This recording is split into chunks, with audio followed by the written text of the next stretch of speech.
So for anybody listening to this, if you're not watching, I mean, you can watch this on YouTube for a more immersive experience. But for anybody listening to this, in good old tier list fashion, you obviously have a group of categories, which essentially goes from very good to very bad. In this instance, we've got at the very top, keep at all costs. After that, important player. So somebody who you want to stick about, but isn't quite in that keep at all cost bracket, obviously. Next stage down from that is keep, but open to selling. So players, who we might move on if the price was right and look to upgrade upon. Underneath that is actively look to sell. And then underneath that, the very bottom is straight up bin. That's it. Just get them out. Get rid, bin, go away. So the way in which we're going to do this is just numerically by squad numbers. So there's no it's not by any position first. It's not by any sort of preference or anything like that. So if you're ready to go, Sean, we'll kick things off. So number three in the Tottenham Hotspur squad is Mr. Sergio Reguilon. Now, this is quite an interesting one because you do cover Brentford as well. How's he done this season, mate? He was really good at Brentford. Brentford really loved him. The fans, the coaching staff, the other players, they really thought that he was that bit of quality they needed at left back. They lost Rico Henry for the season due to an ACL injury, and he came in and he filled that void perfectly. He got on with everyone so well. He really got on well with Thomas Frank, the head coach. I think there's a kind of an understanding, though, he probably won't go back there because Henry will be back from his injury. He's probably too good to play back up to Henry. He's not good enough to displace him in the long run. So it seems he'll come back to Spurs, and I reckon Spurs will try and find a buyer. I think he did an interview a few months ago where he explained how he was in Postecoglou's pre-season plans. Then all of a sudden the season started and he just wasn't in the plans anymore.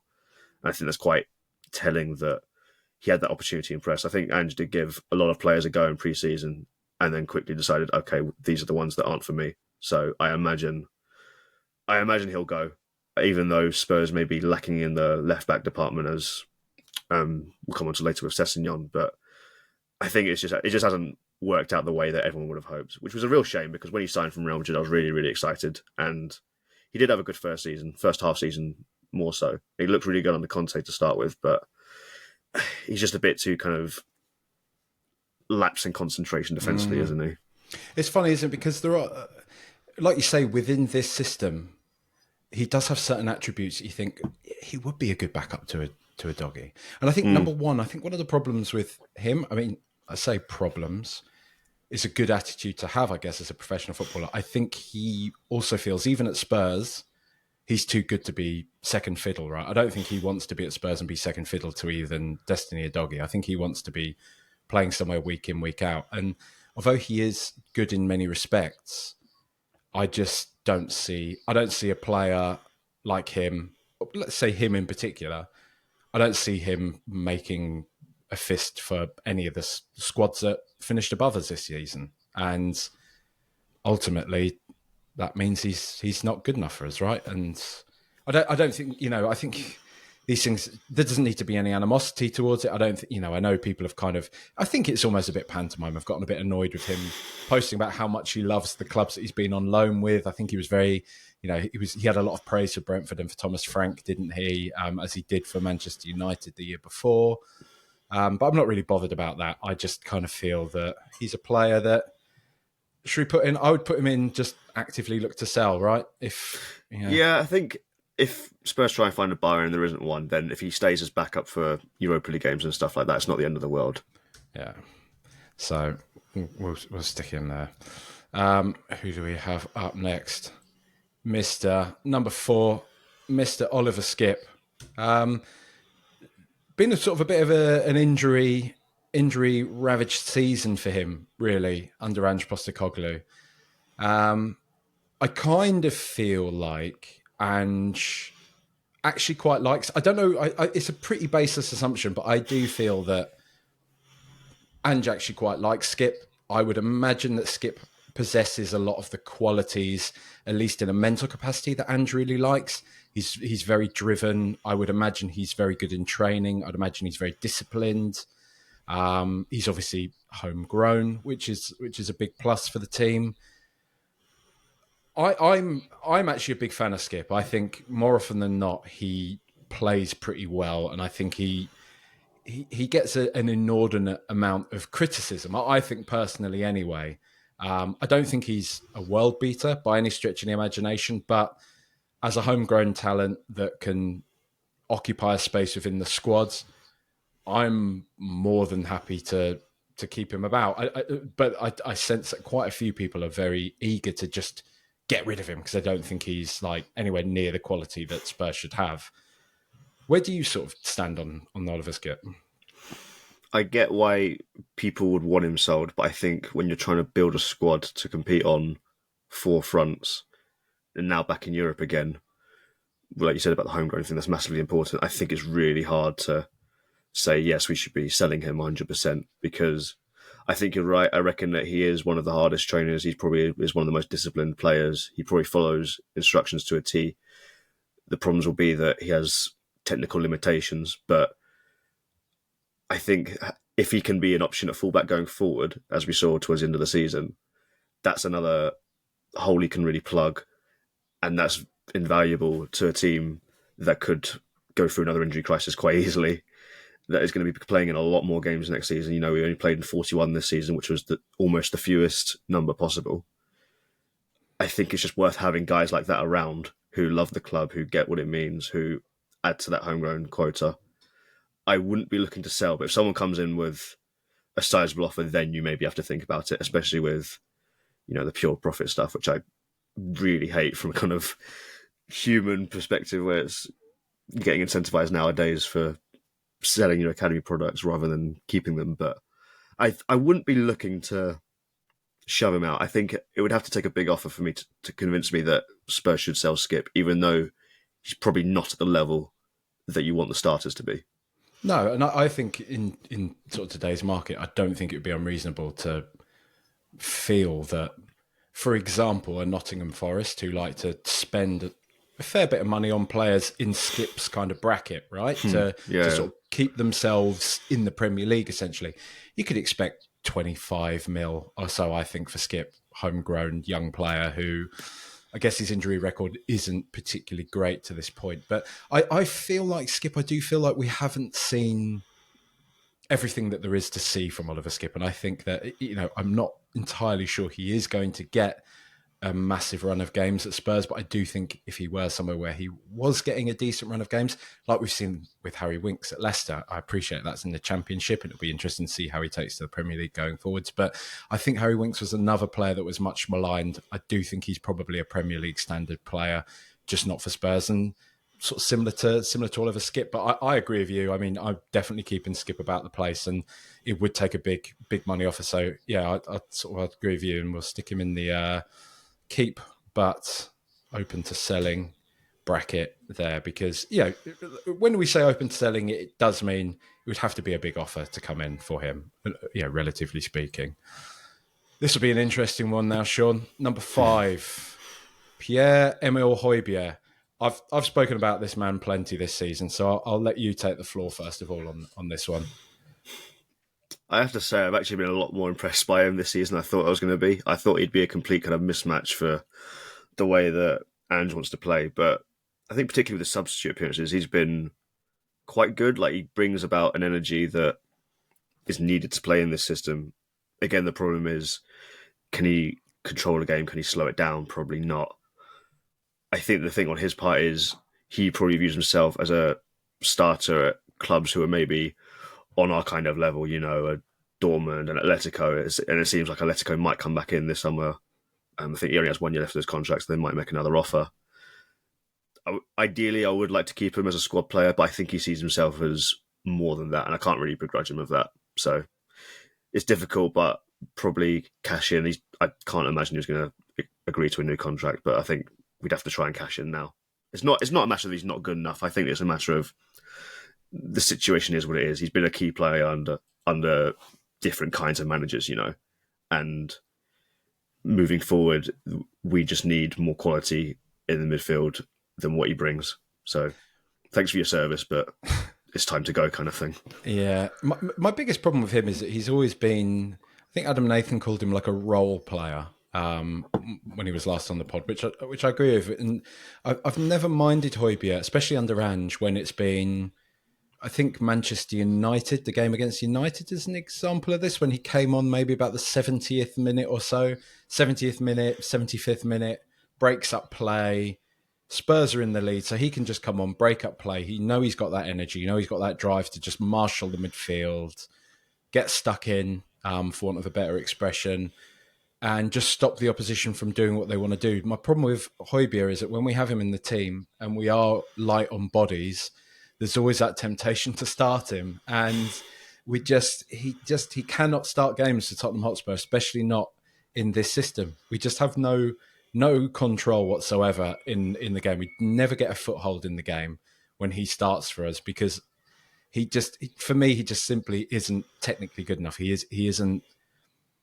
I don't think I'm going to say I don't think he's actually smart enough really to do what Ange wants him to do, because what I mean by that is that he never seems to be in tune with what everyone else is doing. He never puts himself in a good position to receive a pass. And we'll come on to Sarr, but one of the sort of things I've really liked about Pierre-Emile Hojbjerg is, despite his age, he just seems so wise. He seems to know where to be on the pitch, where to put himself to receive a pass, which really eases that burden on the defence a lot of the time. And I seldom see that from Pierre-Emile Hojbjerg. I do think he'll be a good player for somebody else, somebody like Atletico, who love to, strangle football games. I'm sure they will, love somebody like him, where his function probably is much more straightforward. But I mean, for me, look, I'll acquiesce, Sean, because you said you quite liked him. For me, it would be Bin,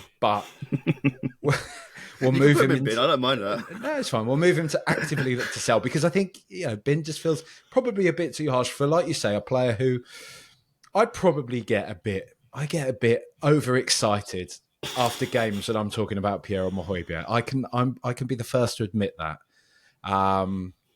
But he has, on balance, been a good servant to the club, and fine. Let's just leave him without any leave without any animosity now. Go on and enjoy the rest of your career, Pierre.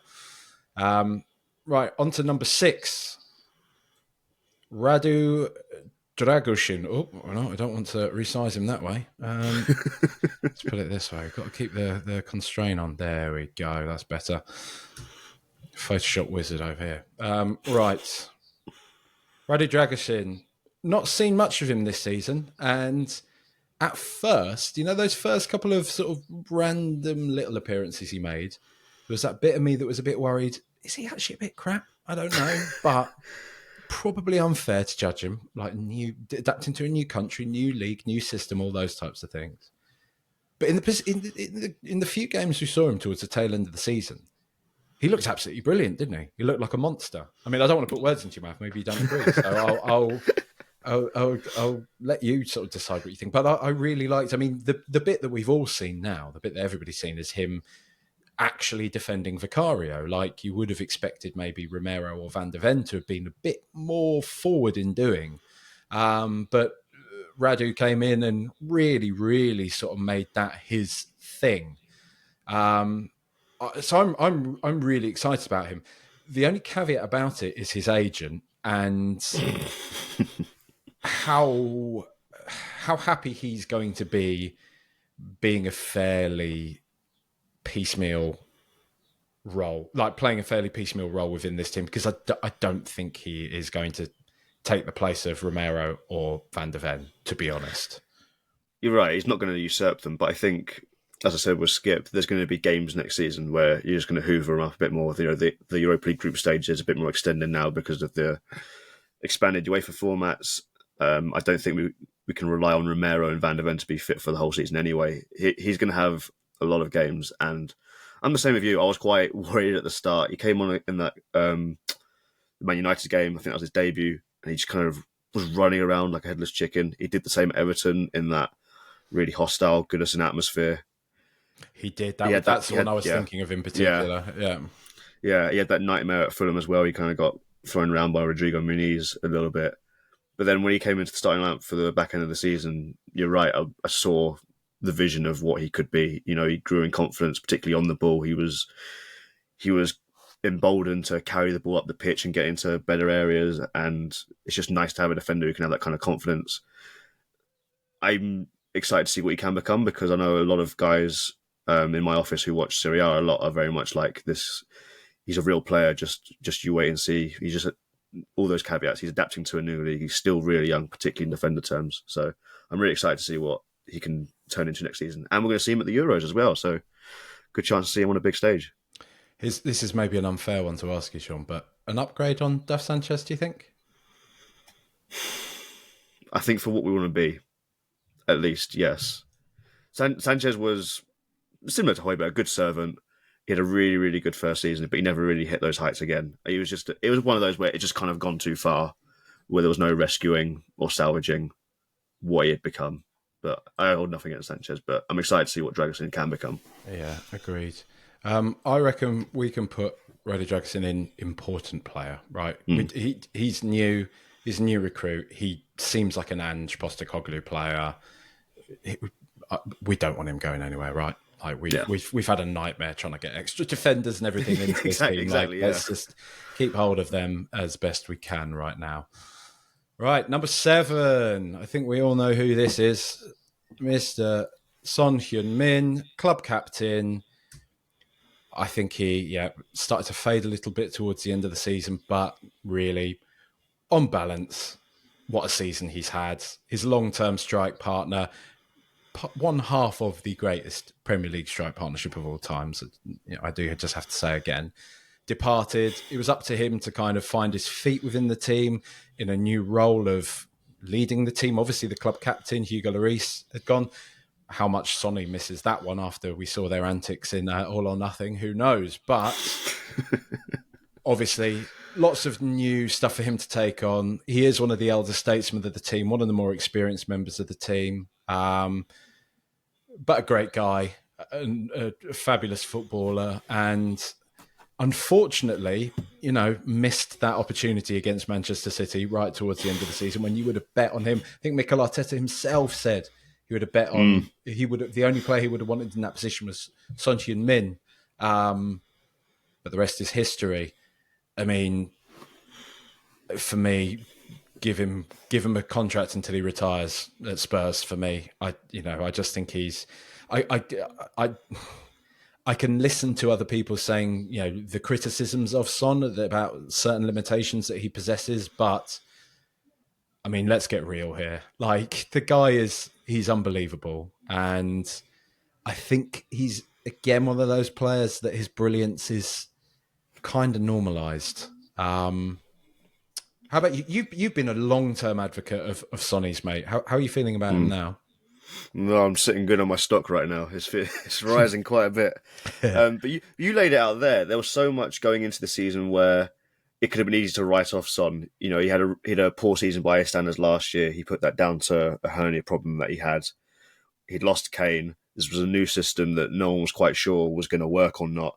He ended up playing most of the season in a role that he hadn't really played in England before as well, as the number 9.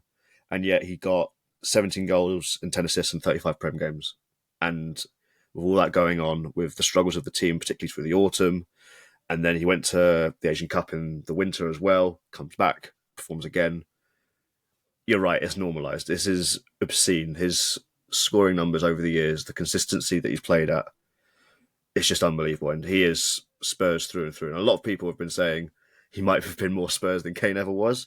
I don't know if I'm quite there, but I understand what the argument is for that. Yeah. And I think football is about having these guys that you really resonate with, that represent who you are and what you stand for. And Son has really stood up. And it really irks me towards the end of the season when people were saying that he shouldn't have been captain, and maybe Romero should have been captain. That really rubbed me the wrong way. I thought that was really disrespectful. Going into the season, Romero could barely keep his head in. I think it was almost a sending off every 5 games or so at Tottenham coming into this season. So giving him the vice captaincy, it was a good call. I think it's made him screw his head on a bit, but that's such recency bias, this kind of give it Romero. I think, it's one of these things with Son. It's very easy for people to think it's all so cynical, as in like, well, if he's falling off a bit, you've got to keep on to him because of, marketing, marketability, that type of thing, bringing in fans from a new market, a cash rich market, all that type of thing. Fine. I guess that is a consideration within football. But I mean, that sort of stuff aside, I think, like, for me, like, I'll say up front, Son to me is a keep at all costs player. I've said to you that, like, I would give him a new contract until he retires, because I think you can be at risk of doing too much too soon. I've said plenty of times on this pod in the post-match things that maybe Son's, star is fading slightly. He's in his 30s now. He's a very physical player. He relies on his speed. He relies on his agility. And those things are the first things to go as you start to age, right? I mean, look at him. He's still absolutely superhuman. He's not. I think it's overstated quite how much his physicality has fallen off, to be honest with you. But still, even if, the percentiles are just going down ever so slightly, I think what a lot of people take for granted is that players like Son have a certain aura about them, right? Harry Kane had a certain aura about him. That if we lose too many of these players too soon, we suddenly just become just another club, And Yeah. I think having players like Son in there who does have a worldwide image. He's the guy that's on the Pepsi adverts that will be on whatever crisp commercials or that type of thing, right? Like, he is that guy. He's the guy that Spurs never had when I was growing up watching Spurs. Spurs players were never in adverts. Spurs players were never used in any of that type of thing, right? And now we have a player like Sonny who is. And I know people want to, and I get it. I get the kind of like the reduction of players into metrics to being quite binary about this, to being like, well, if we are open to selling Son, if we can get good money for him, we can buy these talents from the Bundesliga or whatever to replace him because they've had these stats across this season. And I do get that, but I that really only tells half the story for me. And I think the gloss, after losing Kane, if we then went and lost Son like a season later, I think the gloss really, really comes off this club. And I don't think we can pretend that aura and gloss and things like that aren't important at this level. When you're a club that aspires to being in the top four in the Premier League, to trying to win the Premier League, to being one of the biggest teams in Europe, you still need a certain level of pizzazz, right? And I think Son gives us that. The story that I keep thinking of while you were speaking there it was a couple of years ago, and I can't remember if he was talking to Richarlison at the start of his Spurs reign or if it was Emerson that he was talking to, but it was Brazil against South Korea before the World Cup, not the World Cup game. And Son asked if he could go speak to Neymar this is really bad journalism from me, if it was Richarlison Emerson. And he's like, oh, does he know me? Can I go speak to him? And whichever player replied, he's like, of course he knows you, bro. You're Son. And then they met. And like Neymar was kind of like starstruck to see Son. And that's the level of, like you say, the gloss. I think that's kind of the perfect word for it. That is the level of star that he really is. He is massive. He's worldwide. I remember going on Instagram once, and there's people that I know from school who don't even like football who follow him on Instagram. He's just massive. He's absolutely massive. And I think the guys who want Enoch out and stuff like that will probably use this as an ammunition to say, oh, you only care about image and stuff like that. But it's an important thing. And we need something to, when you're between the title challengers and the kind of mid-table pack, when you're in that yo-yo between Champions League club, Europa League club, you need things that help you stand out. And for Spurs, it's the stadium and it's now Son. It was Kane before, but now it is almost squarely on Son. Spurs need to grow another star to really help him carry that load, I think. But until that happens, he can't go anywhere. I mean, the mad thing is, right, we're going to have a generation player. If we're looking to look at someone like Lucas Bywell, right, he's already said Sonny called him up personally and welcomed him to the club. And he was like, massive. Oh my God, this is like one of my idols is calling me up. Like, people probably neglect a lot of these this next sort of wave of supreme talent who are 17, 18, 19 are going to have grown up idolising players like Son. We can't underestimate how much of a pull it probably is having a player like Son when we are talking about his legacy planning anyway. for his departure. So, I mean, I don't, if you're happy with it, mate, for me, it's a no-brainer as a keep at all costs for me. Let's go. Send him in. Let's get him up there. Our captain, our hero, our mate. I do love him. Right, this is an interesting one. Number 8 in Tottenham Hotspur squad is Mr. Yves Bissouma, who, as I said at the very top, halfway through the season, I put as one of our best performers of the year so far. In that time, he has contracted malaria, gone off to the African Cup of Nations, and come back and been not particularly great. Although I think he was one of those players that actually started to look like his performances were trending upwards towards the very, very end of the season. I thought he was starting to look a bit better again. How do you feel about him? He's such a confusing player, isn't he? Like, the first 8 weeks of the season is just completely unplayable. And then what happened against Luton? I remember, I think I said it in the first pod that we did, speaking about this. Just before he got the first yellow card, I was about to tweet, he has been perfect all season long. And then he gets the first yellow. And then he gets the second yellow for something so daft. It was such a ridiculous dive as well, wasn't it? So, I can't fathom it. It's really odd. Professional guy. Because it's not like if me or you went to the park and we were just doing that, I could imagine us forgetting that we were on a yellow card or something and doing that.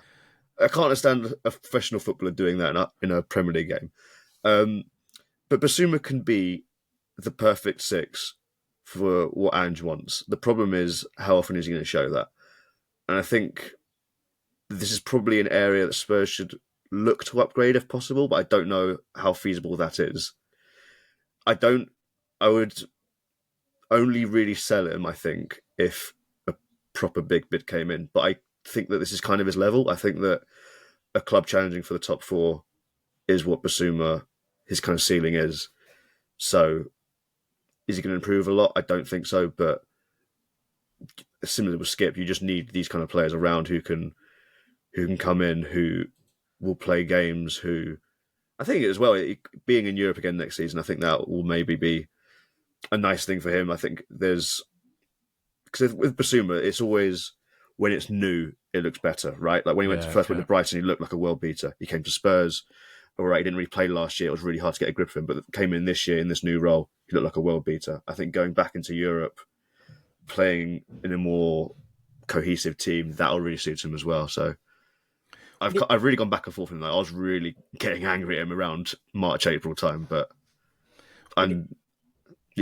I was just, what did we get him for? 30 mil? I think it was 25. Really? Yeah. It's a good price, really good price for a proper this caliber level midfielder, right? What would you want if we were to sell him? What would you be expecting anyway? I don't think I'd sell him for less than 40. Yeah, feels just because we just need to reinvest that money. And this is the problem with somebody like Bissouma, because I agree with you. I would probably stick him in that same Skipp bracket, the kind of keep but open to selling bracket, if essentially meaning if the money's right. But he's one of those players that, as you said, when you find yourselves in this position, which we are, where we're kind of not quite as good as the top teams in the Premier League, but better than everyone else kind of behind us. Bissouma is the sort of player that you can get, and he is very hard to upgrade upon, because the upgrade for players like Bissouma, you're starting to look at least in a high street sense. It is your players like Rodri, it is your players like Declan Rice, and until Spurs can go out and either find a gem who is on that type of level, so we're not paying 100 mil, or paying 100 mil for somebody, I think there's going to be a big like fight for, is it Ederson at Atlanta? This summer probably, who seems like the next big midfielder. I think PSG are already linked with him and stuff like that. That's sort of the type of player that you try and go for to upgrade on a player like Bissouma. I don't think it's an easy thing to do, but at the same time, I don't think it's, I agree. He is quite a frustrating player, and it is hard to really get a handle on quite how good or not he is. I think the one thing that gives me hope about him that I would say is that we have seen him look particularly good at points this season. And I think there's enough there's enough encouragement that he is a good player, and we don't need to be in any rush. If put it this way, if we're going into the next season with Bissouma as our starting midfielder, I'm not worried. I'm not. It's not the end of the upset world for about sure. that. No, exactly. This is going to be an interesting one, and I'll let you go first, mate, on this one. Number 9, Richarlison. I really like Richie. I've been a massive defender of his. I really value what he brings to the team. I thought he was really unfairly criticised in the Conte season. The thing that worries me now is the injury record isn't looking so good. I think this was actually his best goals to game record since he's been in England this season. He had that really hot streak, didn't he? Yeah, he went on that massive tear where it just felt like everything was going in when he touched it. If the rumours about Saudi maybe tabling a 50 mil bid are true, I'd half be tempted, but the thing that really worries me about that is I don't know how good his replacement would be, because I've seen some of the strikers that Spurs want, and it's not an amazing list. I'm not convinced a lot of them would be actual upgrades on Richarlison. The problem is Spurs do need a proper box present striker, and he brings a bit of that, but he doesn't hold the ball up that much. He's more kind of, he'll score headers and whatever, but he's not physical in that way. I'd like to keep him around ideally, but I reckon Spurs see it as if they are to get a proper star forward in, then Richarlison will probably have to be sold, and that's really difficult for me. I really do like him. I really, really do love him. Yeah, I really like him. I think he's a really good guy, and I do think he is a good player. Nathan on the pod the other day was saying that the problem is if you sell Richarlison, it means you need to buy 2 very good strikers, because really what we need is Richarlison needs to be playing second fiddle to a striker who's better than him. He's a great player to have to play in, Europa League fixtures, in League Cup fixtures, FA Cup fixtures, or just when people pick up injuries or fixtures start to pile up towards the end of the season. And I totally take that on board. But I still can't. I just can't escape from that. Feeling that if rumours are true that we could essentially get our money back on him, I'd probably be just tempted to roll the dice to get that money back and try and get 2 other strikers in. But that doesn't, there have been certain points this season probably when I've bitched about him a bit and everything after games and things, but I do still think he's a good player. I do think he has good attributes. We've seen how good his finishing can be. There's goals against Everton, ironically enough, were brilliant this season. I don't know where the hell those came from and where they went after that, but he's a passionate player. He works hard. He is a presence up top. He can shit out, we know how important that can be. But like I say, there is just that bit of me that just, if it's there, if that money is there, and we're talking big money, 60, 65 mil comes in for him, I'm taking that all day long. I've got to say, I would do. Do you think, yeah. Are you happy with me putting him in, keep open selling? I think that's fair. Yeah. Like I say, that's it. I'm not actively looking to sell him. I think that's the main thing. I wouldn't be saying, get whatever we can, support Ange, cycle through the players that we have, get rid of him. I'm not. I think let's keep him about the place unless we do get that really, really good offer. Number 10, James Maddison. Big money signing, big sort of, step up for him to take this summer. He was talking all about seeing himself playing in our kit, playing in our stadium. He dispelled the rumours that he'd ever been an Arsenal fan, which I firmly believed he was, and I think he was actually a Manchester United fan as a kid, he said, didn't he? So there's that. That's good. Started off the season unbelievably, had what was he described as the worst injury of his career so far, and looked, I think it's fair to say, decidedly meh when he came back from that. Still, though, there's no question about his importance to the team, is there? No, I think Spurs have been crying out for this kind of player for years. I think it's a no-brainer that he is a key player he should be a starter next season. I actually do think that towards the end of the season, you talk about Bissouma and was it Hojbjerg? No, Dragusin. Sorry, you're talking about towards the end of the season they're falling up a bit. I think he improved a lot as well. I thought there were some games where he was maybe harshly criticised because things weren't happening or Spurs weren't scoring. Yeah, it didn't feel like it was his fault. I felt like the front three were the bigger issue at times. My disappointment with him probably has been that he didn't score enough himself. I think someone pulled up his shot map when he was at Leicester and he scored quite a lot from outside the area. And we haven't really seen that element to his game yet since the autumn. But I really love him. He's an important player in the dressing room as well. He's well loved. I think he's the player that Ange shouts at the most, but I think you need that kind of dynamic with a player who a colleague of mine wrote that he was the last true genius of English football. So I get why they do have maybe fallings out or whatever, but he is so key to what Spurs are trying to do and how Spurs are trying to play. It was quite funny. It was one of those decisions that I think there's been. I generally think the Spurs social media team's pretty good, actually, but they sometimes have a bit of a howler. I think when a notable example is when they decided to publish the video of Eric Dyer being like, "Nobody wants my answers, guys. Don't film me. Nobody wants to see what I've got to say." I thought that's so sad. Why have you published that? They've published a video the other day. I don't know if you saw this, where of Maddison. Yeah. He was essentially reacting to, I think the players did their own internal awards and he'd been called like the diva of the squad. And he was genuinely losing his arse about it. You could see he was diva about it all happening. Precisely. That was the ironic thing. That was the funniest thing about it. But he was even saying to the camera, I think he was saying to them like, "Oh, you're filming me. Great. Ha, brilliant. Wonderful." Like, yeah, the diva. Ha, well done. Cheers, guys. Nice one. And I don't, maybe, to be fair, when I say that out loud now, I'm like, maybe it was more of a bit than I give it credit for. Maybe it was kind of a knowing joke. But it was quite funny. It was quite a funny little moment. So if you haven't seen that, have a look. But where are you putting him, mate? Keep at all costs or just below that, important player? What do you reckon? I think keep at all costs because just when Ange ball is fully flowing, it feels like he's the one that you can't take out. Put him up there. A little. I've said it on here before, and maybe. Is it harsh to say an upgrade on Eriksen? It's a bit too soon. To say that. Too soon.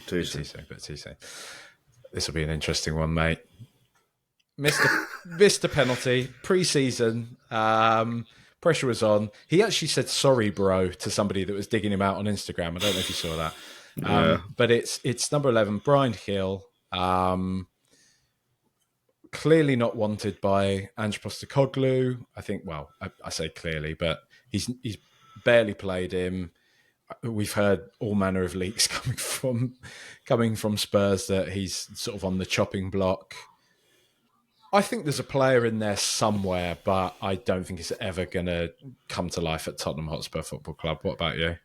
I think we've all said the same thing since he first arrived here in 2021, that, yeah, there's talent there, but he's so small and just lacks any kind of power that is almost definitely not going to be in England. He actually looked okay in spells this season. He had a run of games where he started. I think it was Villa, home, City away he started.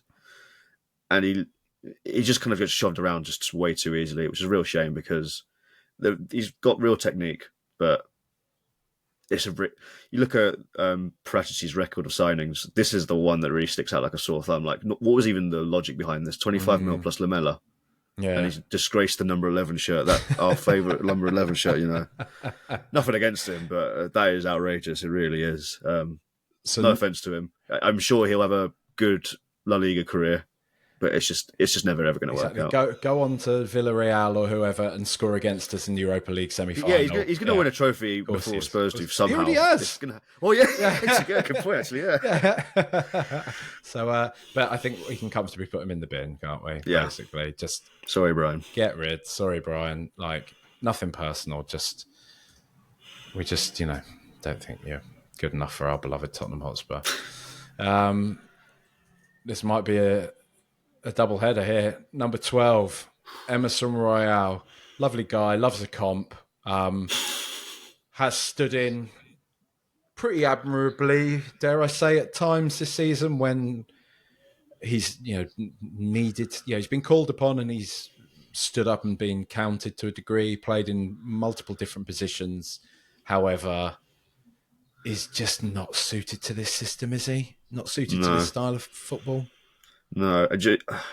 I really can't believe sometimes. Like I've watched a lot of the Championship this season, and I watched the playoff final yesterday. And I look at Kyle Walker-Peters, and I think he would be so good in the system we play with our fullbacks. It's just, and I feel bad for Emerson because when he left Barcelona for Spurs, there were already briefs coming out from the Barca side. They couldn't believe Spurs were paying this much for him. And he had that debut against Zaha. That's a really hard Premier League debut to have, and he was on toast, and that was just kind of the epitome of Nuno Spurs. And he was playing as a wing back when he didn't really suit being a wing back. He just never really fit in a system. He feels like a right back from, I don't know, 2005. Feels very Gary Neville-ish in that kind of mould. Definitely not as good as Gary Neville anyway, but I feel bad for him. But if he can go and make money elsewhere, good for him. I mean, rumour has it that Bayern Munich want him. Agent Harry Kane's at it again. So, that might be all right for Spurs. I don't really know what they're playing at, but just sending all our players to Bayern Munich. Got 2 friendlies against them this summer. Yeah, true. Get all the lads back, good, isn't it? I see. Come see Harry Kane back at the Tottenham Hotspur Stadium. Cheers, nice one, guys. Well done, die through the back door. Actively look to sell or bin, mate. Does bin feels harsh, doesn't it? Or it feels harsh, but I feel like we have to be a bit harsh with some of these. Okay. We gotta be. What was it? Jose Mourinho said we got to be nasty C words. Intelligent C words. That's it. That's the one. We're good guys, but that's what we need to be. Mr. Vicario, what a player! What a signing! I think he probably got unfairly singled out for the whole him getting fouled in basically every single game after it happened against Manchester City, and PGMOL decided to say, well, something to the effect of goalkeepers are too protected and we're going to change the rules a bit. So everybody was like, oh, cool, so we can foul Vicario now in every single game. And Sky Sports in every single game said Vicario's got to do better there, whilst he's literally getting pushed over and fouled and everything. But for me, an unbelievable signing. He's been absolutely wonderful, incredible goalkeeper. Not much more I can say than that, to be honest. Yeah, I adore him on a personal level, a football level. And the thing that rattles me so much, I only really care about football awards because of how it will look in a historical context. And it's really going to piss me off if he doesn't get in the team of the season because people got sucked into that, he's too weak on corners bullshit. It's really going to piss me off if that's what costs him a place in the team of the season. And again, in like his Martinez or something like that. He was the best goal in the Premier League last year, and he needs to be recognised for that. I think get ready to get annoyed, Sean. That's all I'll say. I am. Yeah, he's keep at all costs, isn't he? No brainer that one. He's amazing, he's unbelievable. Hugo, you're a great servant, lad, but we haven't missed you this season, to be honest. An interesting one. Timo Werner. Not technically a Tottenham player as such, in a kind of weird in-between state. You're the journalist, Sean. When's our option to buy expire? Is it like mid-June, isn't it? It'll be June at some point. The loan officially ends June 30th. I don't know if it has to be triggered by then or if there's a date before that, but his season ended a couple of weeks before everyone else's, didn't it? He got injured, so Spurs were already in thinking mode, how are they going to build the squad for next season? My mind was made up from the start. It was, he's a stopgap. Let's not get carried away. He's of an older age profile to a lot of the rest of the squad. I don't think he's good enough to be a starter. He's served a purpose. But if anything, it feels like he served a purpose to show to the recruitment team, look what can happen if you get a player like this, but ultimately better in. And I know it's a good price. I know 15 mil, that's a really good deal. My problem is if you stack the squad with these players, then we're doing a squad audit like this in 2 years where it's like, we have to bin Timo Werner. Yeah. Why won't anyone take him?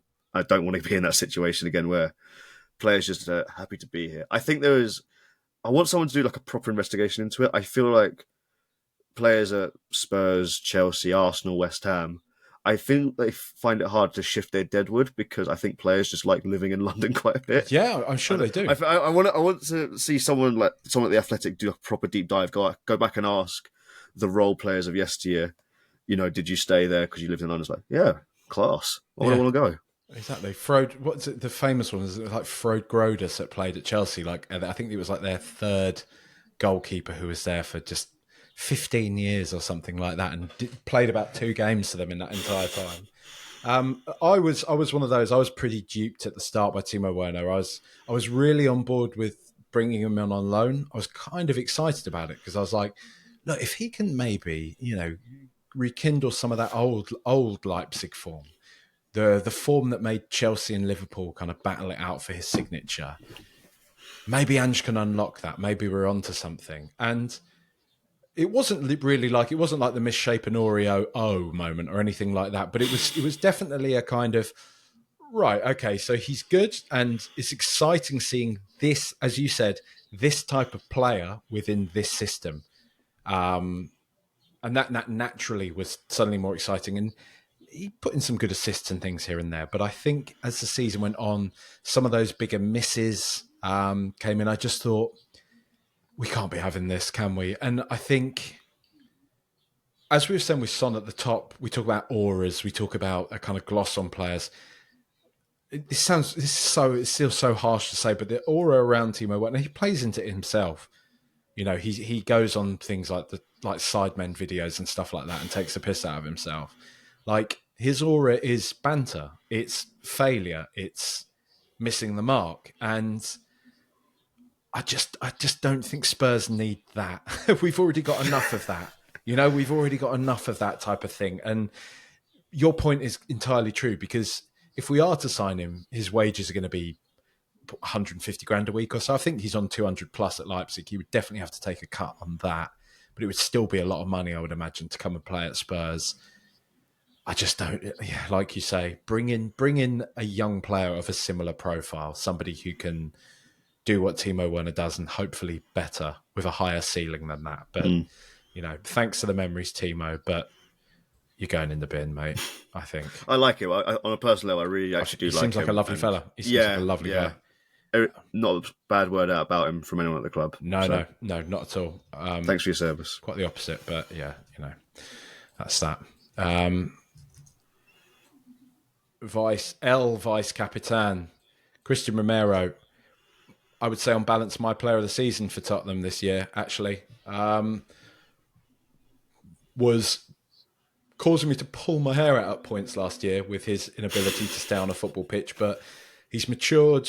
I think he's more focused on his game. We see much more of his quality, his ability now in a Tottenham shirt, the type of ability that we've seen in an Argentina shirt, in a World Cup final, playing against Mbappe, who, yes, did score a hat-trick, but it's Mbappe, let's be honest. A brilliant player. Gets everyone going, is one of our generals, is fully part of the new generation. For me, is just a wonderful, wonderful signing, a brilliant Paratici deal, right? Yeah, I think his brilliance definitely gets lost in the kind of Gary Neville narrative of, he's so reckless, he's a lucky boy, that Romero. Oh, it's always that, isn't it? Yeah. Every challenge he goes into, Gary Neville straight in with it. Ooh. Oh, he's been naughty there. Yeah. I like what you said, like, he could have been player of the season. I think there's a lot of players that kind of had a real shout, and it does feel like, because Van de Ven is so, his brilliance jumps off the screen, right?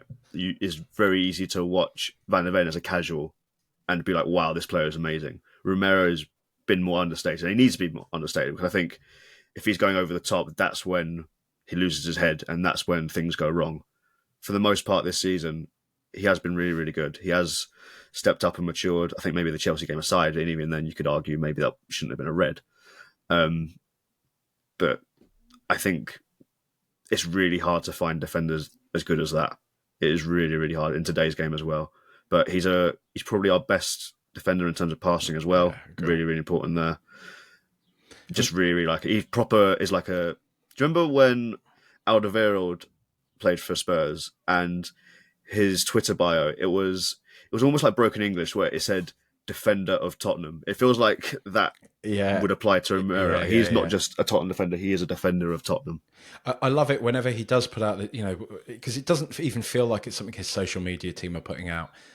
Whenever he does put out like any of his social posts, they're always saying things like, "We are going to win for you. Like these fans, you deserve it. We're going to change things here. It is going to change." It's always got that sort of tone to it, hasn't it? It feels like he's fully conscious of the fact he wants to be the guy that's winning trophies for Spurs. He wants to do it. I do think he loves the club. I really do think he does. He had the massive falling out with Conte. He just won the World Cup. He could have easily asked for a move away, and no one would have begrudged him. He could have been like, "I want a fresh start." Anyone somewhere. in La Let's go Liga again. would have taken him. Anybody. Yeah. Most teams in the Premier League probably would have done as well, to be fair. So someone would have taken the chance for sure. Keep at all costs.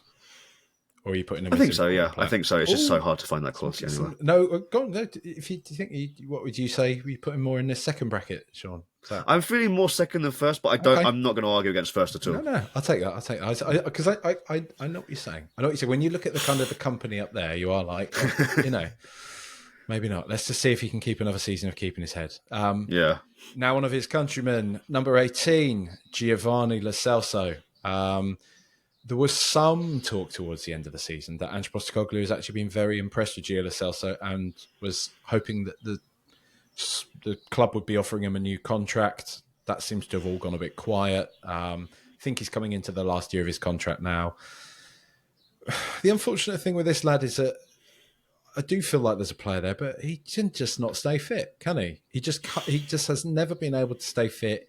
He can't stay fit, and for me, I just kind of want to pull the sticking plaster off of him a bit. I'm kind of like I dare say there is a great player there, but I just don't think we can keep having him kind of come back for a couple of games and disappear for a couple of months and come back. And I think we should just try and look to sell him. But what about you? I think at this point, I'd rather be burned by Lo Celso going somewhere else and being really good than just keeping him, hoping that he will be good and just never being fit enough to do it. Because he's one of those players this season who did perform well in a decent stretch. He was really good away at Man City. He got that goal. I think he was really good against Villa the game before as well. It's just how many times I've looked at the injury list and it's Gio Lo Celso brackets, thigh, knee, hamstring, whatever. It's like, I'd like to not worry about that for once. If Spurs can get a fee out of it, I think he's heading into the last year's contract as well. And I think the thing that's come up this weekend quite a bit, certainly in the Spurs circles I know, is the contrast of Spurs were really close to getting Bruno Fernandes in the same week that Lo Celso signed. And it felt like it was going to be one or the other. And you look at what could it have been if a player of Bruno Fernandes' quality was here instead of Lo Celso. I think that's quite harsh because at the time people looked at the Lo Celso deals like, wow, that is a really good deal for Tottenham. But good player. Just one of those. I don't think it's ever going to happen here. It's never really settled. He's never. I don't know. It's just never really felt like he even plays for Spurs. It's the funny thing with him. But for me, I mean, Bin feels too harsh because I do think he's got too much quality. But I would say actively look to sell. He's too good to bin, but actively looking to sell for sure. Let's get that one up there. I mean, I've got Ryan Sessegnon on the list here, but he is actually leaving, so I'll just put him straight in the bin. Just a little word on him. I'm very sad to see it go that way with him. I think he seems like a good guy. Obviously got some talent in there, and I genuinely wish him all the best. I really hope he has a good career elsewhere. I hope he can stay fit. He was super important in Spurs getting top 4 in 21-22. Yeah. He was really, really good in those big games, away at Anfield, away at City, home to Arsenal. He really stepped up, and I thought that, okay, this is his role. This is who he's going to be. And I actually thought he was going to break into the England squad ahead of the World Cup, but he just injuries. And I really hope that he can go and find a club that can keep him fit. Weirdly good away at Bayern Munich as well. Remember that? And I think it's been maybe even his debut for Spurs. Fraser Forster. I mean, it's a funny one. Like, he's a fine backup, isn't he? I mean, Vicario's been ever present this season. I think he's our only ever present player. Fraser Forster. I mean, we definitely. I mean, we need another backup keeper, don't we? That's not Fraser Forster, surely. I'd be scared if Vicario got injured and Forster had to play an actual game next season because he looked like he was diving in slow motion in 22-23. Yeah. A year has passed since then. I don't know how slow he's going to look now. Good guy to have around. Famously lauded by Messi for his performances against Barcelona, but I'd rather be third choice than second. Maybe there's like not really a. I mean, I guess I might just slap him in the middle, as in like keep but open to selling, purely because we don't have another backup keeper. But I mean, I think about putting him in that middle bracket, like I say, purely because he is our backup goalkeeper, but we do just need to improve upon him, right? Does that? Yeah. I mean, because actively looking to sell to me suggests that there is some value there. There's no value in Fraser Forster whatsoever. Who's coming in with a bid for Fraser Forster? No, exactly. We release him or we don't. And he might be our what's his name? You know, the lad at Manchester City that never plays games, but Carson. Yeah, he might be our kind of Carson. I think I'm fine with that. He seems like one of the dads about the place, doesn't he? I think he every now and again banters them on Instagram, the sort of younger players and things like that. So I think that seems to be his kind of role within the squad, dad, big brother type thing. Dejan Kulusevski, next player up. Love him. I think he's a wonderful player. I loved seeing him play up top towards the end of the season as well, because I think Ange just found him quite a tough nut to crack, where he fits in this team, where he fits in this system. But I think Ange clearly can see that he's talented. I think we all know that he's very talented.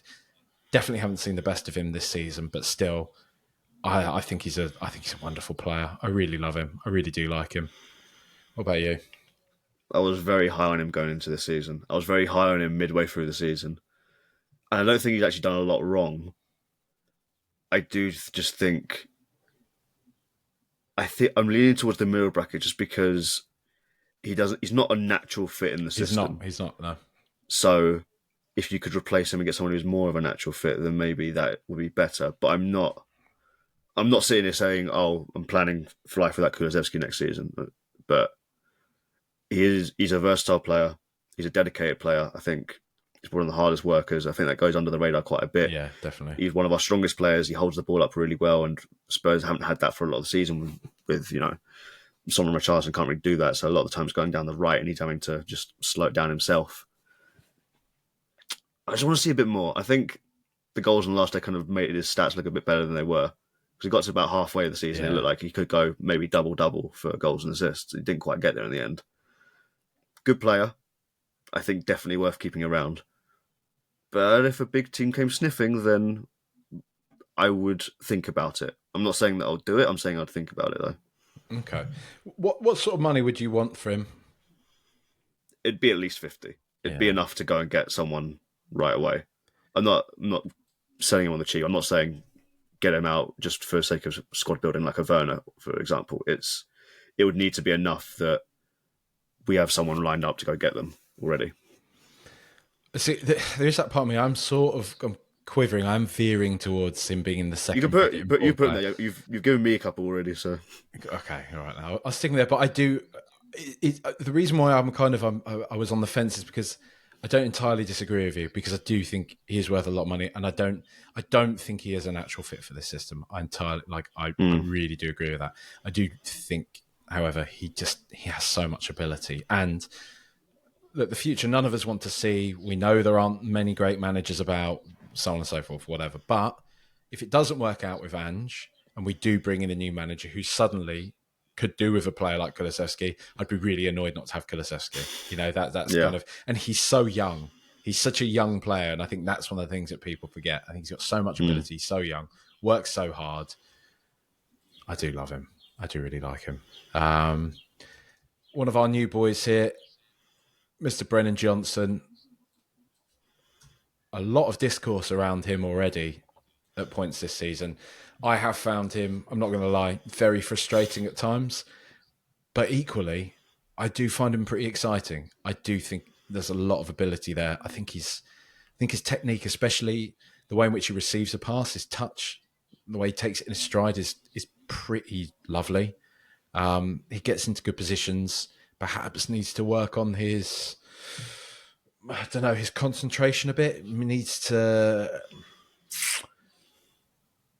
just try and find moments of calm in games. I think sometimes he can rush things, snatch at things, and that leads to a few of these sort of stray balls he can sometimes hit, or just opportunities that he can miss. But he gets into good positions. He seems to read the game very well, and he does seem to be a player that is very, very, very suited to this system, right?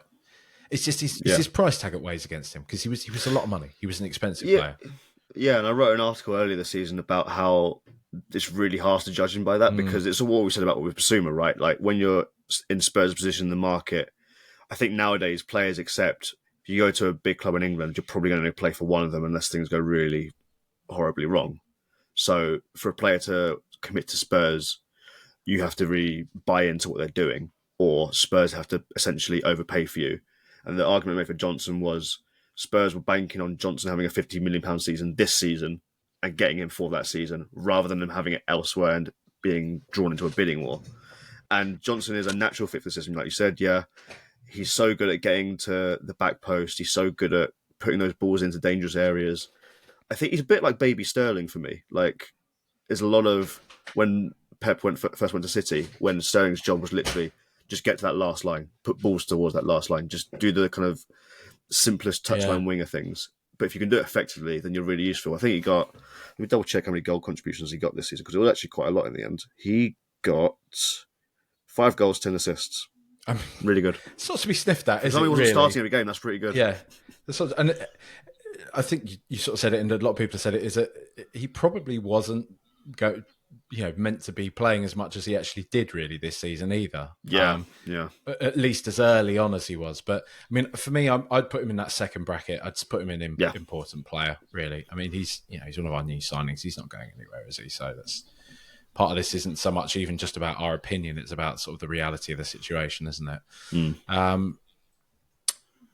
Next up, number 23, Pedro Porro, a player who I weirdly sort of doubted quite a bit actually after we signed him. I was questioning whether or not he was really actually good enough, whether or not he was right for Spurs, for the Premier League. But much like Romero, he feels like another defender of Tottenham Hotspur. He's gotten better and better and better as the season's gone on. I've seen some people say they thought he's ended the season really poorly. I don't really think I agree with that. I think Spurs were just generally quite poor.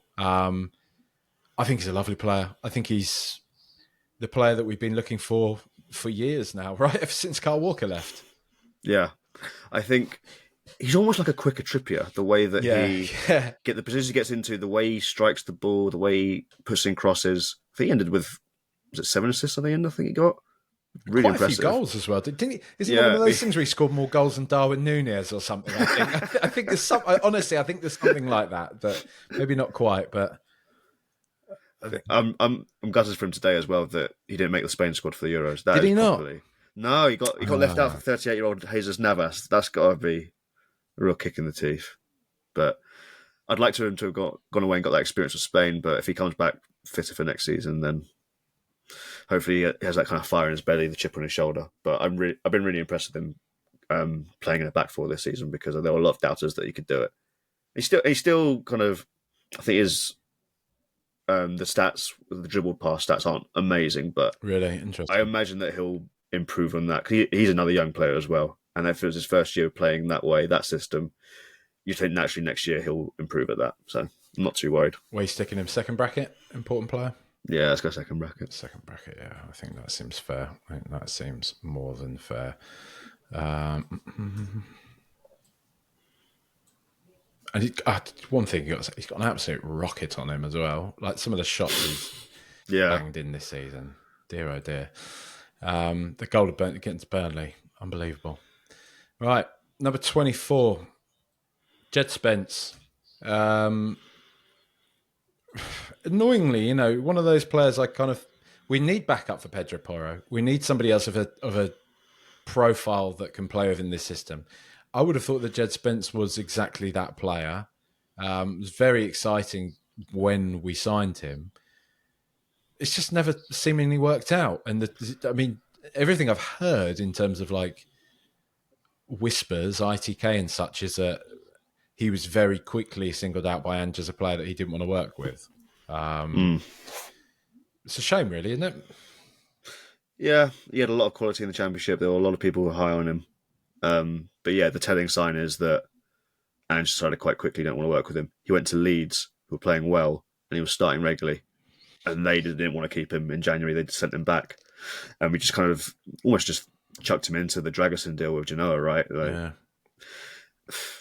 One of those where I think I could see him hanging around 2 more years and doing those kinds of loans again, or Spurs can prevent that and just get rid now.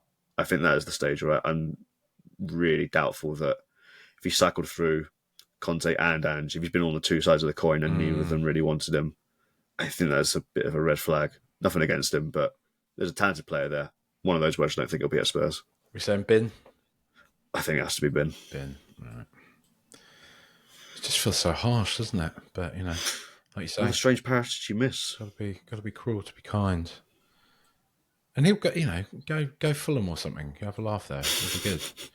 Although Fulham are actually quite good nowadays, aren't they? I've got Japhet Tanganga in here, but I believe he's basically on the verge of going to Millwall now, isn't he? On a permanent. They loved him there. Absolutely loved him. Yeah. And I'm really, really happy for the lad. I really like Tanganga as a player. I think he seems like a nice kid.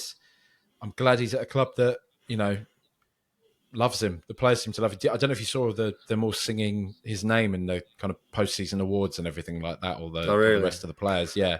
I'm not sure what his chant was, what he'd been given, but he seems to be well loved there. And I think he had a very, very good season at Millwall. So good luck to that lad. Do you know what I mean? Yeah.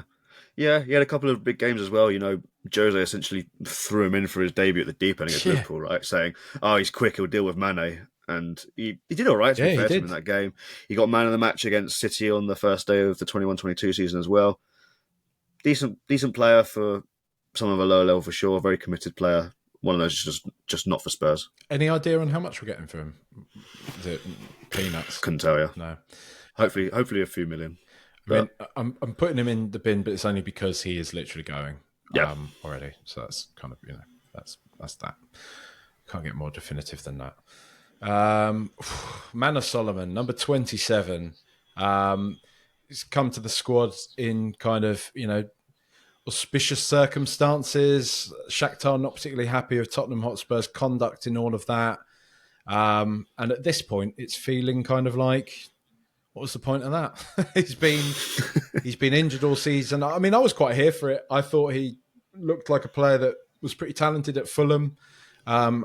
Was of a certain profile, had certain attributes that would see him perform very well in an Ange Postecoglou's system, but simply has not been able to stay fit at all. And it just never seems... He's one of those players that just is caught in that sort of doom news cycle, isn't he? Of no update, not fit, won't be playing. Much like Ron Sessegnon. Yeah. And also stuck in the Timo Werner bracket of could be a decent player, but if Spurs really want to kick on, then upgrades are needed in that area. Not just one, maybe 2. So it felt weird signing at the start because it didn't feel like he was ever going to be good enough to start. It was always going to be a squad option. And then now it did feel like Spurs was just trying to flip him for profit if they can get him on a free, which, it seems quite grubby. I don't know what the details are of the Shakhtar deal. But if Spurs can sell him for any kind of fee, then I guess it'll be a good bit of business. But he looked all right in some of his appearances. He got 2 assists away at Burnley, I think. I think this is the thing. I think that what I would say is I'm going to put him in the actively look to sell because I haven't seen enough of him to say definitively, look, bin him off. Yeah. There's nothing there. And, maybe next season he'll come on and actually start playing and look quite important and will look quite silly. But I highly doubt that. I'm not going to lie. Yeah. This should be a pretty straightforward one. Tanguy and Ndombele. Forgot about him. I know, right? Tanguy to bin. Should we just say bin straight away? There's been so much discourse about him, hasn't there? Back-to-back league winner now, but bin. He's never going to play for Ange Postecoglou. I don't think he's ever going to play for Spurs again. So, I don't think... We've had this conversation. Do you know what I mean? Everyone's had this conversation. What a ride that's been. One of my big favourites. Pape Matar. What a boy. How are you feeling about him, mate? It's not often that I buy Spurs shirts, but I did get one for this season because I just enjoyed the story of the season. And Sarr is the player that I got. Yeah. That is basically what you need to know about my feelings about Sarr. I adore him. I adore the player that he is and can be. I think when he is out of the team, particularly in the moments when Spurs were struggling in this season, you've really noticed it. He brings just such an energy and enthusiasm that it's almost unreplicable. There was times where I think it was the Chelsea game, the 4-1 that we lost, where when it was 11v11, he was running the show and he was doing it with such freedom and confidence. And I think it was the Villa away game as well that he was doing that as well. And what is it, 20? 2021? Yeah. But it's one of those, it just makes you think, what the hell was Conte doing not playing him after Milan away? Yeah. Why would you not play him more? So I'm really happy for him. I think he can be a huge part of Spurs' future. He signed that new long contract earlier this year. I adore him. I love him to bits. Same here. Keep it all costs to me. He's straight in there. Yeah, big star in the making for me for the future of Tottenham Hotspur. I think he's lovely. I think he's a wonderful. Because the thing is, some of his minor flaws do often get picked. Oh, he's a bit loose with his passing at times. Yeah, but he takes risks. That will happen. And okay, he's not an entirely perfect player, but he's so young. The things that he does well at this age, it's mad to me. It's like he's unbelievable. We're talking about, what's his name? David Wheaton, is it, that Crystal Palace signed? Everyone's kind of having a... Oh, Wharton. Yeah, that everyone's sort of so excited about. You've got Papa Matsar, man. You don't need to be lamenting losing this dude. Just Papa Matsar. That's it. Focus on that. Number 30, Rodrigo Bentancur. Lots of big injuries. Telling silence, I thought. Lots of big injuries, mate. Lots of big injuries. I love it. Up front, I love him. Or I should say, I loved the player he was. I can't say unequivocally he's not ever going to be that player again. I do worry, though. That's all I say. I'm slightly worried about his mobility. And that is, it's not a criticism of him as a player. I fully understand. He's been through 2 major injuries. But the problem is, at this level, when it's these kind of small notches against players, they could be quite profound, I think, right? Yeah. And I don't know. I just think it's sad. I think it's sad because before he got the first big one, I think, was it Matty Cash that dished it out, the first one, actually? That was the second one. Yeah. It was the Leicester game last year. Yeah. He looked unbelievable. He'd come off the back of that World Cup, hadn't he, where he'd been one of the players of the tournament, really. And yeah, it's sad. It's sad for me. I do think he's a brilliant player. I think there's a lot of ability there, but I do think he's got a bit of an orange flag over him at the moment, I would say. I agree. I think at the time that he got injured, he was Spurs' best player under Kane by a considerable distance. That is how good he was. And since he's come back, there have been glimpses. United away, he got man of the match for that. He was immense in that game. I think maybe looking back, it was maybe more to do with the fact that United don't really play in midfield, but there's been glimpses that he could still do it. I think there's been a rushness to him. The feeling out of Spurs is that Bentancur, you won't see the best of him again until the 24-25 season, because that's just the nature of ACL injuries.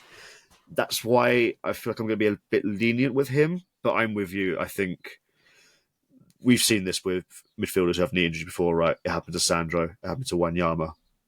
I'm sure, I don't know if it was particularly Dembele what caused him to fall off in the end, but we've seen it. When you're a midfielder who relies on the kind of that extra bit of physicality, that extra edge, that extra engine, if you lose that, it can go sour quite quickly. And that is really sad, because it's nothing against him. It's nothing that he could have done about it. Where would you, I'm veering between important player and keep, but open to selling. So same. I might have to put him in that third bracket, mate. But the offer would have to be big, is what we would say. Yeah, it would have to kind of knock us out of our seats. We'll put that as a caveat, but I'll put him in that third. I will put him in that third bracket. Keep, but open to selling, because for the reasons stated. Number 33, Gentle Ben Davies, club servant. Good guy, all round nice guy. Again, like with Emerson Royale, though, chronically unsuited to this system, to what we're trying to do. Look, maybe a nice guy to have around the place, but I still feel like, what is he, 32 maybe? I think he's probably got a few years left in him to play somewhere else for a bit. might be time. I mean, could be in everyone's best interest to sort of say goodbye and for Spurs to stop relying on him, bring in a more suitable replacement for a doggy, right? If Sky Sports' Jamie Weir is listening to this, I know that he's screaming at his phone right now. He's going ballistic. He's not been very happy with me lately, Jamie. So probably even more so, mate. Yeah. Oh god. I'm so torn on that because you made just all the points there that good servant, homegrown, versatile, just not the kind of total fit that you really want. And I think the Arsenal game where he let Saka come inside for the second goal wasn't an amazing piece of defending, was it? I'd be fine if he was happy to accept a proper backup role, like third choice, left back, fourth choice, centre back. If he was happy to do that, then I'd be fine with keeping it. I think it depends on what he wants. I don't think that the club are going to force him out because he is a servant. I think Ange would respect that. But if he wants to keep playing at the top level, if he wants to go and play every week, then he needs to decide if that's for him. But this is a player that could have. His Spurs career has been over like 2 or 3 times already, right? Like even under Poch, he was never fully trusted until about his 4th or 5th season. When Mourinho came in, he didn't really play a lot. You know, they brought Reguilon in. He didn't really play a lot under Nuno either. Like I think he had that interview with someone where he said under Nuno he played once, and that was basically a Conference League game, and that was it. He didn't really get an explanation. Yeah. Conte comes in, basically saves his career. Yeah. So maybe he sees it as, is this the perfect time to go? Is this like Dyer? Do you see it as, I've had my last hurrah, now it's kind of time for a new chapter to end my career, one last payday maybe. I really like him as a person. He's a really good guy, really represents the club really, really, really well with his off-field stuff. I don't know if I'd be pushing him out. But if you want to push him out, then I couldn't put him in the bin. I don't want to make that decision. I can't put him in the bin. I would put him in probably in actively looking to sell because I just think for everybody now it would be, you know, let's go with kind of fond memories before, you know, things get ugly, you know, which they can do, you know. Yeah. Because what I would say is I've never seen him really, not too often anyway, get skinned like he did against Saka. In that, he's one of those players I've always said is pretty dependable. He's not flashy, but he's usually dependable, and I never generally see him make horrible errors. And I just thought, if he's just if he's turning that corner a little bit, because he got bullied by Saka, and I know Saka's Saka. He's an unbelievable player, but you know, it's not great. Number 35. Ashley Phillips. I mean, this you know, it's going to be a pretty tough one, but I understand he's had a pretty good season at Plymouth Argyle. He seems to be, you know, the fans seem to quite love him there. A lot of people said before we signed him, he was an Ange Postecoglou defender, sort of profile that we're looking for. He seems to be highly lauded. Young player for the future. You know, it's hard with these things because you have to label them something, right? Putting him as an important player seems like a weird thing to say, but in terms of if we're talking like, you know, this is a bracket out of 5, for me, he's one for the future. I don't really want to get rid of him. I wouldn't want to sell him to anybody. I want to keep him about and see what he can do at Spurs. So I'd put him in that second bracket, wouldn't you? For that reason, yeah, for sure. Because I've heard the same as you. He did really well in a struggling Plymouth team. There was a lot of kind of turmoil there. I think the manager that he signed for, did he get poached by Stoke after? I can't remember if that was the order of events, but Plymouth did really well to avoid relegation. Now he's going to... he's coming back. He's not going to get Wayne Rooney as manager. Oh, that would have been an experience. I think another loan for him, either top half Championship or proper lower half Prem, but one for the future. Really young, but really good fit for what Spurs are building. Alejo Veliz. Look, a young player, young guy. I think he got thrown in way too soon in a few games because of our injury crisis and everything like that. So I don't think we can judge him too harshly on that. It does feel like kind of one of those, even when we did it, it felt like one of those random deals, Spurs signing a 17-year-old striker from Argentina who can't speak English, who hasn't really even played that much men's football in Argentina.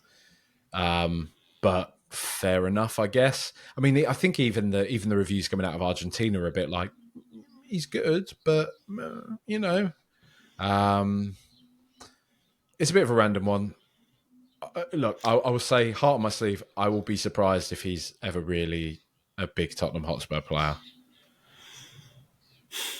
I'm really torn because he's been dealt a pretty bad hand since he got. I don't think the plan was to keep him through the season, but he kind of just hung around. He came on some spells at the end of games. He got a goal at Brighton. He had that really nasty injury away against Bournemouth on New Year's Eve. And then all of a sudden at the end of January, he's getting shoved out on loan to Sevilla. The club decided they got this offer. They thought, why not? But Sevilla was such a mess, he never really played because the communication between the guys upstairs and downstairs was completely cut off. I think they signed Hannibal on loan from Manchester United as well. And he didn't get much of a game either because they just didn't have a plan. So I think the thing for Valise now is, I want to believe that there is potential, but I want to see him play more, and I want the club to find a loan for him where he knows that he's going to get games, and you can really start to see him flourish a bit. I don't want to. I think you're right. It's hard to envisage him being a big player for Spurs right now, but we have seen these stories where there are these slow burning projects. So how mad is this, Sean? He played more minutes in the Premier League than he did in La Liga this season. God, that's kind of mad. That's kind of surprising to me. Right? What did Sevilla say in their offer that made Spurs be like, "Yeah, we got to take that. Just send him there." No, maybe he perhaps wanted to be in a Spanish-speaking country for a bit. He's been hanging out with Lamela quite a bit. I've seen on Instagram, so maybe just to help he's getting the him. Spurs experience one way or another. He's a long way from home as it is. Maybe it's a toe in the water to be in a sort of in another kind of Latin Spanish culture before you're kind of fully broken away from it, and in dreary old England. I mean, I'd probably put him in the third bracket. Keep open to selling, but I it doesn't mean I don't agree with you. I do. Who knows what the future holds for him. It just seems like one of those kind of funny deals to me with Spurs. Number 37. This is a big popular one. Mickey van der Ven. Everybody wanted Edson Tapsoba. We didn't get him. We got that random Dutch lad that apparently wasn't actually even that good, and we were all a bit cross on Twitter about it.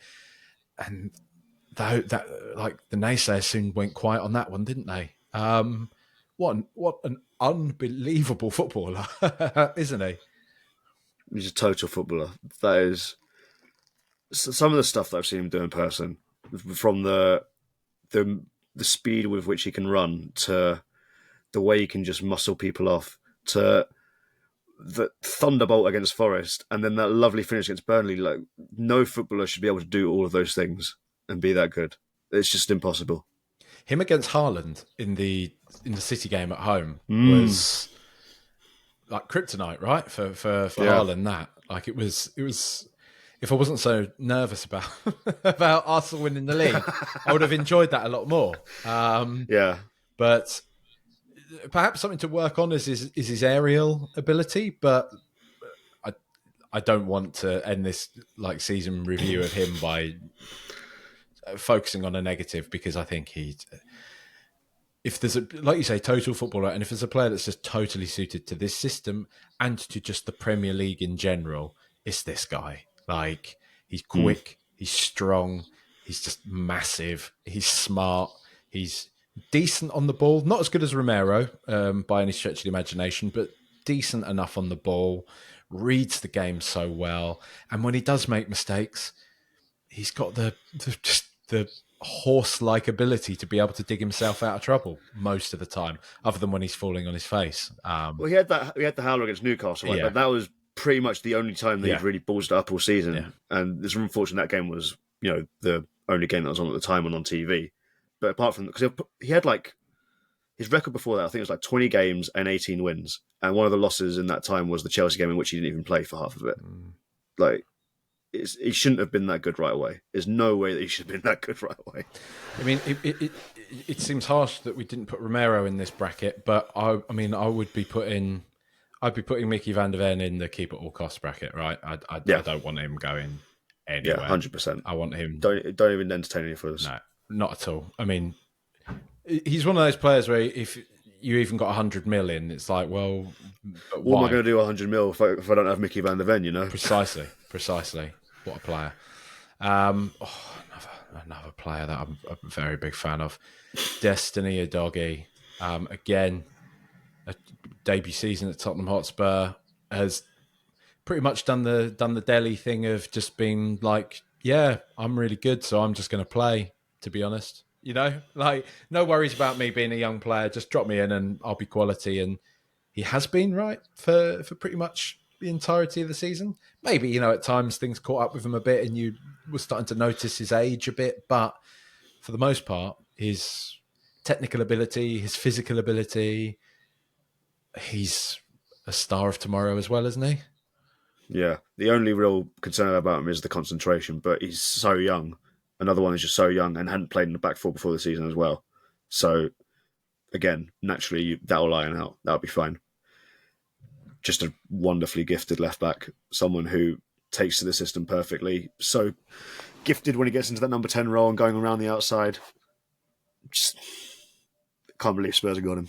It's left back problem sorted. Keep at all costs, right? Yeah. Again, another player you're like, just no, I don't want you going anywhere, buddy. Like and he's got that lovely big long-term contract with us as well that he signed this season. What a player. Well, here's a random one, but here we go. Brandon Austin, number 40. I mean, fine, right? Keep but open to selling, sure. I have no idea how good he is. I could not tell you. There we go. But we need goalkeepers, and we need goalkeepers or homegrown. So there we go. Keep but open to selling.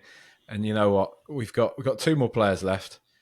Number 41, Alfie Whiteman, who I'm not going to lie. If you're talking about MVPs when it comes to Tottenham Hotspur's social media output, Alfie Whiteman is definitely up there, man. Like, he seems like a pretty cool customer. He seems like a bit of a dude. I quite like him, you know?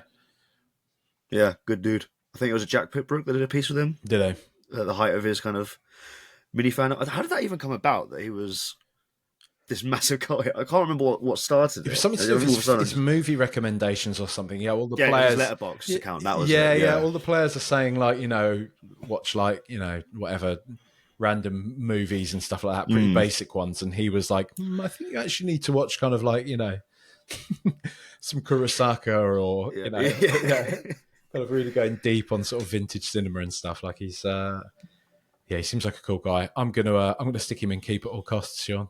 for that reason alone. I can't argue with it. And one last player who doesn't have a squad number, so that's probably how important he is to Tottenham Hotspur. Oh God, Joe Rodon, loved at Leeds. I think they want to buy him. Let's just get rid, shall we? Yeah, I don't think he was one of those players who was bad in a kind of outrageous way. I just don't think he's to the level required. I remember Conte did say before, during the 21-22 season, that he said that one of his regrets was he didn't play Rodon more, he didn't trust Rodon more, because he was going through all kinds of different centre-back partnerships when Romero was injured. He never really stumbled upon the right one until Romero came back, and he said, I wish I'd give Romero more of a chance, but not Rodon, sorry. But Rodon, very loved at Leeds. That's kind of his kind of level, top-end Championship, lower-end Prem. So, just looking at this, Sean, just before we say goodbye, anything you want to change? Any last minute change of hearts or anything? No, I think we got it pretty spot on, to be fair. I'd like to see more of the young players next season, like Donnelly. I think the Europa League will be good for that. I think that's a massive plus of being the Europa League, that the younger players, the fringe players, will get more game time. It would be easier to keep everyone happy and fresh. Mikey Moore, get him out there. I don't care if he's 12. Get him on the pitch. Like, he looks, I mean, I don't know if you saw him in the interview with Hainsey, but he is hench as well. He's massive. I know he's young, but he is absolutely massive. So don't think we need to worry about him too much. But yeah, great season. Let's add some more players to that. I think big number 6, few more defensive options, definitely one, if not two strikers. and some more wingers. 4-5 players. I think we are off still being a proper challenger, but hopefully we're building slowly but surely, right? Yeah, we're growing. We're in the right direction. Anyway, Sean, thanks very much for joining me. Again, where can people follow you? Where can they read your work? What are you working on at the moment? You can find me at Sean DZ Walsh on Twitter. You can find me writing on 90min.com. Right now, we're gearing up for the Euros, so we're working on a project to do with England and their chances and the Gareth Southgate area as a whole. So be sure to look out for that. Thank you very much, Sean. See you next season, mate.